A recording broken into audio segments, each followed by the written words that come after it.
হাঁপানি, শ্বাসকষ্ট এবং চুলকানি, অ্যালার্জির জন্য এই শাকটিকে বলা হয় মহা ঔষধ।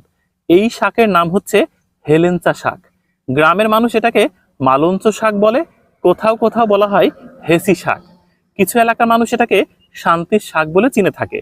গ্রামের আনাচে কানাচে এই শাক একসময় প্রচুর দেখা যেত, খুব সাম্প্রতিক সময়ে একদম দেখা যায় না। তবে আমাদের ঝিনাইদহের এই কৃষক বাণিজ্যিকভাবে চাষ করেছেন হেসি শাক। দেখেন, বিশাল বড় জমি, আর সমস্ত জমিটাতেই হেসি শাক কি চমৎকার ভাবে বেড়ে উঠছে। এই শাক তিনি প্রতি সপ্তাহে বাজারে বিক্রি করেন। মধ্যযুগীয় সাহিত্যে এই হেসি শাকের কথা বর্ণনা করা হয়েছে। চণ্ডীমঙ্গল কাব্যে কবি মুকুন্দরাম চক্রবর্তী তার লেখাতে হেসি শাকের কথা তুলে এনেছেন। বাংলা সাহিত্যের প্রখ্যাত সাহিত্যিক আজিজুল হাকিম তার লেখাতে বলেছেন, যেহেতু অন্য কিছু পাওয়ার উপায় নেই, তাই হেসি শাকই পুষ্টির একমাত্র উপায়।